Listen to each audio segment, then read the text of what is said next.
അതായത് വാർത്ത ഇങ്ങനെയാണ്, മനോരമ പത്രത്തിലെ വാർത്തയാണ്.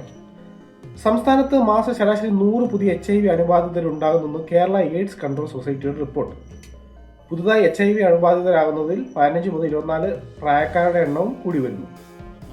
2022 മുതൽ കഴിഞ്ഞ വർഷം വരെ യഥാക്രമം 9, 12, 14.2% ഈ വർധന. ഈ വർഷം ഏപ്രിൽ ഒക്ടോബർ കാലയളവിൽ HIV അണുബാധിതരാകുന്നത് 15 മുതൽ 24 വരെയുള്ള പ്രായക്കാരുടെ എണ്ണം 15.4% ഉയർന്നതായും റിപ്പോർട്ട് പറയുന്നു. കഴിഞ്ഞ 3 വർഷത്തിനിടെ സംസ്ഥാനത്ത് 4477 പേർക്ക് പുതുതായി HIV അണുബാധിത കണ്ടെത്തി.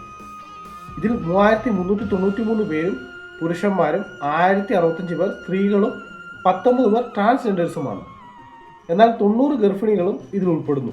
90 ഗർഭിണികൾ. കഴിഞ്ഞ 3 വർഷത്തിൻ്റെ HIV ബാധിതർ ഏറ്റവും കൂടുതൽ റിപ്പോർട്ട് ചെയ്തത് എറണാകുളത്താണ് 850.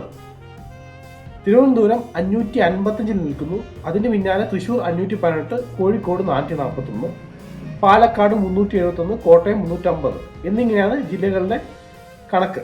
ഏറ്റവും കുറവ് വയനാട്ടിലാണ് 67. ജനസംഖ്യ കുറവായെന്നാണ് അത്. അതേസമയം HIV സാന്ദ്രത താരതമ്യേന കുറഞ്ഞ സംസ്ഥാനമാണ് കേരളം.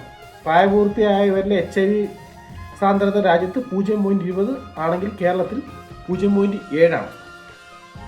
ഇത് മനോരമയിലെ വാർത്തയാണ്.